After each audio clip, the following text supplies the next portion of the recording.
दुनिया का सबसे विशाल लोकतंत्र, दुनिया के सबसे पुराने लोकतंत्रों में से एक सच्चा लोकतंत्र। जी हां, यही पहचान है भारत की, उस भारत की जिसने कई काल देखे, कई खंड देखे, चुनौतियों से सामना हुआ, मगर लोकतंत्र की जड़ें हर गुजरते वक्त के साथ और गहराती गईं, मजबूत होती गईं। दुनिया में कुल 193 देश हैं। इनमें से लगभग 110 देश लोकतांत्रिक व्यवस्था का पालन करते हैं और इन लोकतांत्रिक व्यवस्थाओं वाले देशों में भी भारत का स्थान एक तरह से सर्वोपरि है, क्योंकि हमारा लोकतंत्र सबसे विशाल, व्यापक और प्रचंड है। भारत की लोकतांत्रिक व्यवस्थाएं और परंपराएं कितनी विशाल और भव्य हैं, इसका अंदाजा इस बात से ही लगाया जा सकता है कि यहाँ लोकसभा और राज्यसभा को मिलाकर लगभग 800 संसद सदस्यों और लगभग 4,500 विधायकों के लिए चुनाव होते हैं। 2.25 लाख से ज्यादा ग्राम पंचायतों के लिए चुनाव कराए जाते हैं। देश में वोटरों की कुल संख्या 91 करोड़ से ज्यादा है। लोकतंत्र की बात हो तो 13वीं शताब्दी के मैग्ना कार्टा को लोग लोकतंत्र की बुनियाद मानते हैं, लेकिन मैग्ना कार्टा से पहले 10वीं शताब्दी में भी भारत में लोकतंत्र मौजूद था। यानी भारत के लोकतंत्र की जड़ें 1000 साल से भी ज्यादा पुरानी हैं। तो हमने देखा कि भारत जितना विशाल देश है, उससे कहीं ज्यादा बड़ा और मजबूत हमारा लोकतांत्रिक ढांचा और लोकतांत्रिक व्यवस्थाएं हैं। इस लोकतांत्रिक व्यवस्था की बुनियादी कड़ी है हमारी ग्राम पंचायतें। क्या आपको मालूम है कि हमारे देश में 6.5 लाख से भी अधिक गांव हैं? ग्राम पंचायतों की संख्या लगभग 2,70,000 है और ये ग्राम पंचायतें लोकतंत्र से मिली शक्ति का इस्तेमाल कर अपनी सूझबूझ और विवेक से न सिर्फ खुद आत्मनिर्भर हो रही हैं, बल्कि पूरे गांव को आर्थिक, सामाजिक और राजनीतिक विकास की मुख्य धारा में शामिल भी कर रही हैं। इसी कड़ी में आज हमारी टीम पहुंची है राजस्थान, जहां हम देखेंगे कि कैसे ग्राम पंचायतें सफल तरीके से काम कर रही हैं। नमस्कार, स्वागत है आप सबका हमारे खास कार्यक्रम में। मैं हूं कवींद्र और हम इस वक्त हैं राजस्थान की जाहोता पंचायत में। यहां पर देखेंगे कि कैसे संविधान से मिले अधिकार जाहोता पंचायत को मजबूत कर रहे हैं, कैसे जाहोता पंचायत नए प्रयोग करते हुए अपने गांव और अपने गांव के लोगों की जिंदगी को बदल रही है। क्या हुए हैं विकास के काम और क्या है अनोखा इस पंचायत में और क्या है भविष्य के सपने। तो रहिए हमारे साथ और शुरू करते हैं हमारा ये सफर। राजस्थान की राजधानी जयपुर से करीब 30 किलोमीटर दूर यह है जाहोता ग्राम पंचायत। इस पंचायत में 3 गांव हैं, बाढ़, जाहोता और द्वारकापुर। तीनों गांव को मिलाकर कुल आबादी करीब 8,000 की है। जाहोता पंचायत में डाकघर, प्राथमिक स्वास्थ्य केंद्र, पशुओं का अस्पताल, बच्चों के लिए सीनियर सेकेंडरी स्कूल और बैंक जैसी आधुनिक सुविधाएं पहले से ही मौजूद हैं, लेकिन इनकी हालत बेहद खराब थी। पंचायत चुनाव के बाद युवा सरपंच श्याम प्रताप सिंह राठौर ने इन संस्थानों की तस्वीर बदलने का संकल्प लिया। लोकतंत्र से मिले अधिकारों का इस्तेमाल करते हुए शुरू हुआ पूरी पंचायत और उसकी तमाम इमारतों को चमकाने और उन्हें नया रूप देने का अभियान। पंचायत ने तय किया कि सभी लोग मिलकर जाहोता को एक स्वच्छ हेरिटेज पंचायत बनाएंगे। जैसे ही मैं सरपंच बना तो मेरा पहला उद्देश्य ये था, मैं पहले शहर में रहता था, लेकिन मैंने कहा मुझे अब मेरे गांव में रहना है और इस गांव के लिए मैं क्या कर सकता हूं, तो मैं उस प्रयास में जुट गया। सबसे पहले हमने मोदी जी के स्वच्छ भारत मिशन की ओर ध्यान दिया और हमारे गांव को एक स्वच्छ गांव के रूप में स्थापित करने का हमने प्रयत्न किया, जिसमें हम काफ़ी हद तक सफल भी रहे। हमने गाँव वालों ने सबने मिलकर हमने एक स्वच्छ जाहोता अभियान चलाया, जिसके अंदर हम इसके सप्ताह के अंतिम दिन जो रविवार होता है, उस दिन हमने सबने श्रमदान करने का निर्णय लिया। तो हम लगभग 40 से 50 युवा मिलते हैं, उसमें कुछ बुजुर्ग भी होते हैं, महिलाएं भी होती हैं। हम सब मिलकर हमारे गांव के जो सार्वजनिक स्थान हैं उनकी सफाई में लग जाते हैं और हर हफ्ते ये और गांव साफ होता गया और आज एक बहुत अच्छे स्वच्छ गाँव के रूप में एक पहचान स्थापित कर पाया। जिन इमारतों में कभी लोग जाने से भी डरते थे, जिन्हें देखकर बच्चे और महिलाएं दूर भागती थी, जिन दीवारों पर गंदगी रहती थी, उन्हें नया रूप देने का अभियान शुरू हुआ।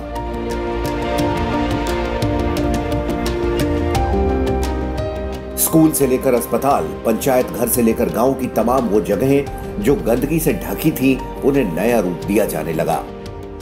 पहले कचरा था, जगह जगह पड़े थे, बाहर पड़ रहे थे, इधर उधर पटक देते थे, बहुत मच्छर बीमारियां बहुत फैल होती थी। अब हमारे सरपंच साहब में आने से जने बहुत अच्छे स्वतंत्र गांव हो गया हमारा। तो कचरा भी बाहर जाता है, स्टैंड भी कब तक गंदा हो रहा था तो स्टैंड भी एकदम सुधार हो गया।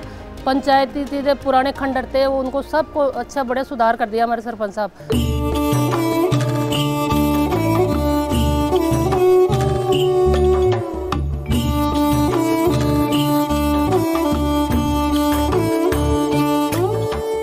दीवारों को नए रंगों से सजाया गया, लोगों को जागरूक करने के लिए स्लोगन लिखे गए। कुछ साल पहले तक ये पंचायत घर इस हाल में था कि गांव के लोग यहाँ आने से कतराते थे, लेकिन पंचायत ने अपने प्रयासों से इसका कायाकल्प ही कर दिया और इसी तरह पूरी पंचायत को हेरिटेज पंचायत के तौर पर पहचान दिलाने की कोशिश शुरू हुई। नवयुग है ये, तो इनके प्रयास से इन्होंने बहुत लगन से इसको इतना चमका दिया है कि हमारा राजस्थान के अंदर पंचायत का पहला नाम है विकास के अंदर। आज हमें यहाँ आकर के जब देखते हैं ना पंचायत को बाहर वाले, तो भी ये कहते हैं कि साहब जाओ तो पंचायत ही है, यहाँ बहुत अच्छा विकास हुआ है, बहुत साफ सफाई हो रही है और गांव की सुंदरता भी खूब अच्छी बढ़ रही है। गांव में फैला कचरा और पंचायत की सड़कों पर फैलने वाला पानी जाहोता को साफ सुथरी हेरिटेज पंचायत बनाने के सपने को तोड़ रही थी। पानी की उपलब्धता तो थी, लेकिन गांव वाले इसे बर्बाद भी बहुत किया करते थे, जिसके चलते गांव की सड़कों पर पानी फैला रहता था और कचरे के ढेर के चलते गांव में मच्छरों का आतंक था। लेकिन पंचायत ने इसके लिए गांव में कई मैजिक पिट बनाने का काम शुरू किया, जिसमें गांव का इस्तेमाल किया गया पानी इस मैजिक पिट में जाने की व्यवस्था की गई और देखते ही देखते ये प्रयोग रंग दिखाने लगा। जिन सड़कों पर पानी भरा रहता था वो सड़कें अब साफ सुथरी रहने लगी। गांव की बड़ी समस्या जो अपना ग्रे वाटर होता है उसकी व्यवस्था थी, क्योंकि हमारे पास में नदी होने की वजह से हमारे जल स्तर थोड़ा अच्छा है और पानी भी बहुतायत मात्रा में है। तो पानी जब घरों में ज़्यादा मात्रा में पहुंचता है तो जाहिर सी बात है कि वेस्ट भी ज़्यादा होता है, तो जगह जगह पर पानी इकट्ठा होता था। सर्वप्रथम हमने नालियों की व्यवस्था की कि सुचारू रूप से व्यवस्थित नालियाँ बने। फिर हमने मैजिक पिट, लीच पिट और शॉर्ट पिट्स वगैरह बनाए, जिससे कि गाँव का पानी गाँव में ठहरने लगा। कोई भी ग्रे वाटर अव्यवस्थित नहीं था। मैजिक पिट में वो पानी इकट्ठा होता है और सोख जाता है पानी, तो वो पानी मतलब बढ़िया व्यवस्था हो गई। आज हमारे यहाँ कहीं भी गंदगी नहीं रहती, किसी भी नाली में मच्छर वगैरह कुछ भी नहीं हो पाते, क्योंकि पानी नालियों तक रुक ही नहीं पाता, वो मैजिक पिट के माध्यम से ज़मीन के निचले स्तर तक पहुँच जाता है। जगह जगह खड्डा बना दिया, मतलब वो बना के जगह जगह कर दिया ना। पहले रोड पे बहते थे, कीचड़ में बन जाते थे, अब जगह जगह खड्डा कर दिया हमारे, वो फरमा डाल के वो ढक्कन लगा के अच्छे कर दिया, तो वो पानी भी सब वो अंदर हो जाता है, बाहर नहीं फेंकता है। तो बाहर फेंकने से क्या मच्छर मक्खी होते थे, कहीं औरतें गिर जाती थी, कहीं बच्चे गिर जाते थे। पानी के बाद पंचायत ने गांव को कचरे से मुक्ति दिलाने की योजना बनाई और इसके लिए गांव वालों को जागरूक कर गीले और सूखे कचरे को अलग अलग रखने का फार्मूला बताया गया और पूरे गांव के कचरे को इकट्ठा कर उसे गांव के बाहर बने कंपोस्ट शेड में जैविक खाद बनाने का काम शुरू हुआ। जब तक स्वच्छता नहीं होगी, जब तक हम स्वस्थ नहीं रह सकते, उसके लिए हमने सर्वप्रथम प्रयास किया कि घर से निकलने वाला जो कचरा है वो कैसे व्यवस्थित किया जाए। उसके लिए हमने कचरे को 2 भागों में परिवर्तित किया, सूखा कचरा और गीला कचरा। 2 जगह घर में डिवाइड कर लेते हैं। हर घर में हमारे यहाँ लगभग 2 डस्टबिन रखे जाते हैं, जिसमें एक में जो सब्जियों से बचा हुआ कचरा होता है वो रहता है, एक में अपना प्लास्टिक या जो नए काम आने वाला। तो जो कचरा होता है उसको हम 2 भागों में daily door to door collection करते हैं। हमारे यहाँ से लगभग 13-14 किलोमीटर पर एक कचरे का बड़ा एक वो स्टेशन बना हुआ है, तो उसको हम यहाँ से वहाँ पहुँचा देते हैं लगभग 10-15 दिन में। जाहोता में सरपंच साहब बुलाते हैं सफाई करवाने के लिए, तो सफाई करते हैं हम और घरों के अंदर से कचरा मांगते हैं। कम से कम 100-150 घर है, उसमें से कचरा मांगते हैं हम। रोड की सफाई करते हैं, नाले की सफाई करते हैं, मैजिक पिट की भी सफाई करते हैं, ऐसे सब की सफाई करते हैं।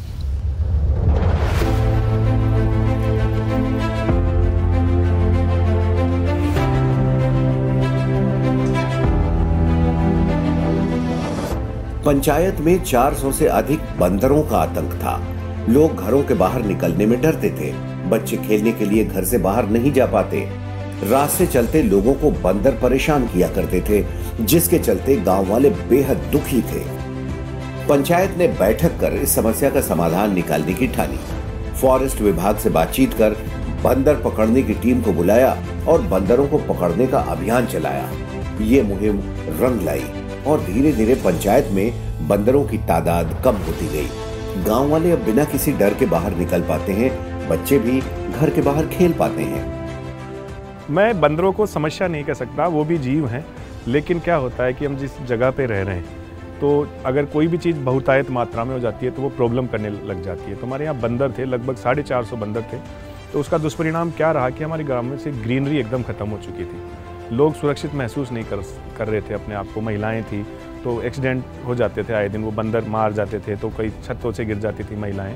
ऐसे लगभग 6-7 केस हो गए। तो हमने एक टीम बनाई और हमने प्रयास किया कि क्यों ना इन बंदरों को हम यहाँ से कहीं और कहीं एडजस्ट कर दें, जिनसे कि इनको भी अच्छी जगह मिलेगी और लोग आसानी से रह पाएंगे, आराम से रह पाएंगे। तो हमने उस वक्त भी डोर टू डोर कलेक्शन किया था। हमने 500 रुपये एक घर से लिए थे। इस प्रकार लगभग हमारे 1.5 लाख रुपये उसमें खर्च हुए थे। और हमने यहाँ से उनको किसी मतलब एक जो ये मंकी कैचर एक टीम होती है, उनके द्वारा हमने यहाँ से उनको अलवर, हमारे पास में एक जगह है जहाँ पे काफ़ी बड़ा अभ्यारण्य है, वहाँ पर हमने उन्हें लगभग 450 बंदरों को शिफ्ट करवाया था। उसके बाद हमने ग्रीनरी पे ध्यान दिया। पहले यहाँ पे खूब बंदर थे, इस कारण हमें खुद को भी डर रहता था कहीं बंदर ना आ जाए। इस कारण बच्चे भी बाहर निकलने से डरते थे कि मैं बाहर जाएंगे तो बंदर आ जाएंगे। कोई भी सामान हम बाहर नहीं छोड़ते थे कि जो भी बोते थे वो बंदर मतलब खा जाते थे। बंदर चले गए हैं, उसके बाद में काफ़ी मतलब लोग, बच्चे भी खुश हो गए हैं, बाहर खेलते भी है, आराम से छत पे घूमते भी है। पहले की तरह कोई टेंशन नहीं रहती है हमें। लेकिन पंचायत की चुनौती यही खत्म नहीं हुई। पंचायत ने अपने कदम आगे बढ़ाए। जिस रेतीली जमीन पर पेड़ नहीं उग रहे थे, वहां पर गांव वालों की मदद से वृक्षारोपण के कार्यक्रम शुरू किए गए। पंचायत में हर सप्ताह हरित अभियान शुरू किया गया। धीरे धीरे ये पहल रंग लाने लगी, जिसका असर आज साफ दिखाई देता है। गांव के ही बुजुर्ग बताते हैं कि 2 दशक पहले तक यहाँ पर चारों तरफ वीरान खेत और रास्ते थे। छांव में बैठने के लिए लोग तरसते थे, लेकिन अब पंचायत के प्रयासों के बाद हरियाली अपने पांव पसार रही है।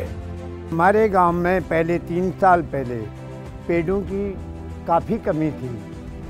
हमारे सरपंच श्याम सिंह जी राठौड़ के द्वारा खूब प्रयास से काफ़ी पेड़ लगाए जा रहे हैं। पहले हमारे यहाँ सूखा भी रहता था, कृषि भी कम होती थी और हरियाली होने से यहाँ इस गांव में कृषि का उत्पादन भी काफ़ी होने लग गया और छाएं भी हमें खूब मिलने लगी।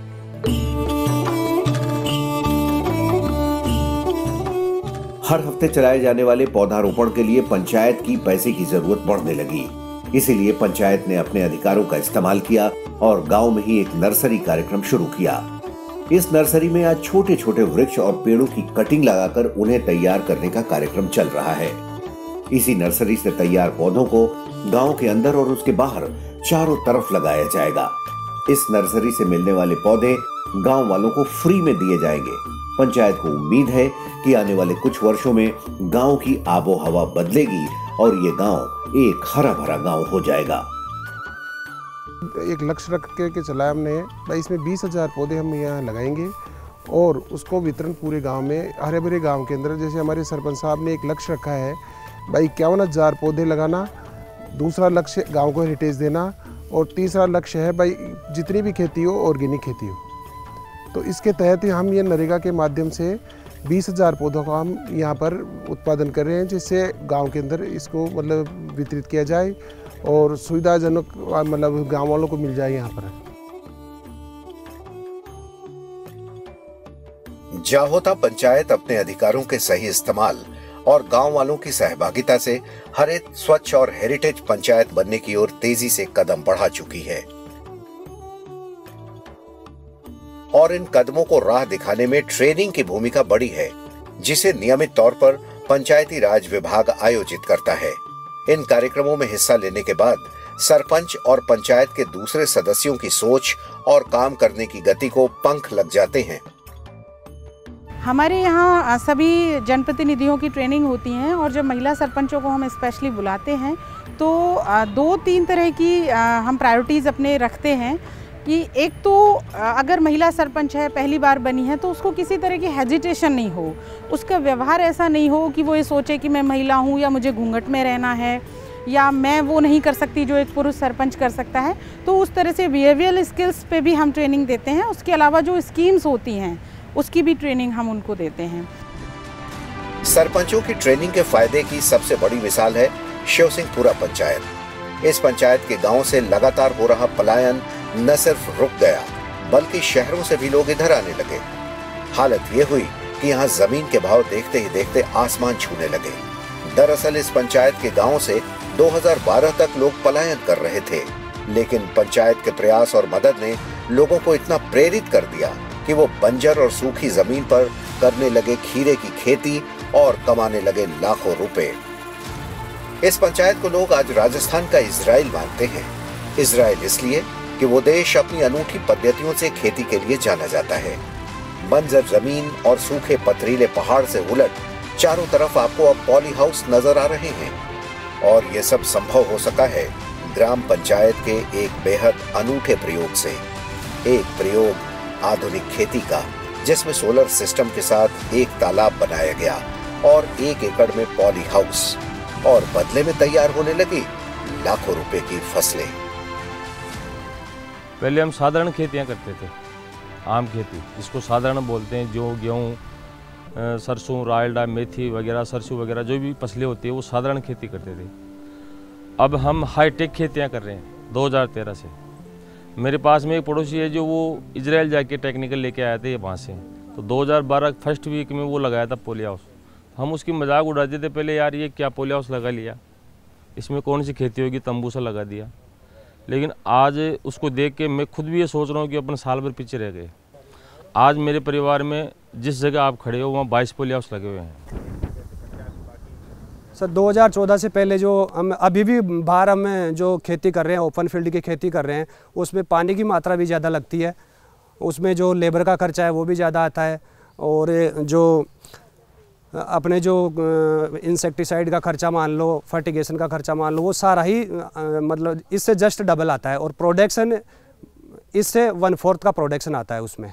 हमारी ग्राम पंचायत में मान लो अपने गांव जो बसेड़ी है, यहाँ पर काफ़ी लोगों ने संरक्षित खेती को स्टार्ट किया और अभी अच्छा मुनाफा कमा रहे हैं इसमें। जो किसान पहले 1 एकड़ की खुली खेती में पूरे साल में 2 से 3 लाख रुपए की ही आमदनी कर पाते थे, उन्हें पॉली हाउस से 1 साल में 6 से 7 लाख रुपए की आमदनी होने लगी। फिर क्या था, बछेड़ी गांव के किसान पॉली हाउस लगाने के लिए पंचायत के सहयोग से सरकारी सब्सिडी के साथ कदम आगे बढ़ाने लगे, और देखते ही देखते पंचायत में 300 से ज्यादा पॉली हाउस लग गए। गांव की पहचान बदल गई और बदल गई किसानों की किस्मत और माली हालत। दोनों पॉली हाउस में कुल मिला के हमारा टर्न और काट बिट के हमें 2 पॉली हाउस में 10 लाख रुपए पर साल के कमा लेते हैं आराम से। 10 बीघा जिस किसान के पास ज़मीन है ना, वो 10 बीघा में पैदावार निकालता है, वो एक पॉली हाउस के अंदर 4000 स्क्वायर मीटर में निकाल लेता है। पानी की मात्रा 10 बीघा ज़मीन में फैलाएगा, वो उसको सिर्फ इस पॉली हाउस को 1 टैंकर पानी का चाहिए, सुबह से लेकर शाम तक पड़ेगा। तो किसानों को आमदनी तो इसकी 3 से 4 गुना बढ़ती है इसके अंदर। हमारे को राजस्थान गवर्नमेंट से इसके ऊपर पहले जो 2013 में लगाई थी सब्सिडी, उस टाइम तो हमारे को 70% सब्सिडी मिलती थी। 37 लाख रुपया लगभग प्रोडक्शन बनता है 4000 स्क्वायर मीटर में, तो 9-9.25 लाख रुपये तो हम किसान शेयर राशि देते थे, बाकी की गवर्नमेंट हमारे को सब्सिडी देती थी। पॉली हाउस लगाने का खर्च बड़ा है, लेकिन सरकार की ओर से मिलने वाली सब्सिडी से किसानों को मदद मिली और उससे होने वाले मोटे मुनाफे ने किसानों को अपनी ओर आकर्षित किया। आज गांव के तमाम किसान और उनके बच्चे नौकरी की बजाय खेती को अपना रहे हैं। बछेड़ी गांव की पहचान अब बदल गई है, इसे अब राजस्थान का इजराइल कहा जाता है। इसका आकर्षण ऐसा है कि अब बड़ी और ऊंची नौकरी करने वाले लोग बछेड़ी गांव आकर खेत खरीद रहे हैं, और जिन्हें खेत नहीं मिल पा रहे वो जमीन लीज पर लेकर पॉली हाउस लगाकर किसान बन रहे हैं। तो हमने देखा लोकतंत्र से मिली शक्ति का इस्तेमाल कर कैसे राजस्थान की ग्राम पंचायतें विकास की राह पर आगे बढ़ रही हैं। इस एपिसोड के लिए इतना ही। अगले एपिसोड में फिर किसी राज्य के ऐसी ही किसी ग्राम पंचायत में आपसे मुलाकात होगी, जहां हम जायजा लेंगे कि कैसे ग्राम पंचायतें आज तरक्की कर रही हैं। नमस्कार।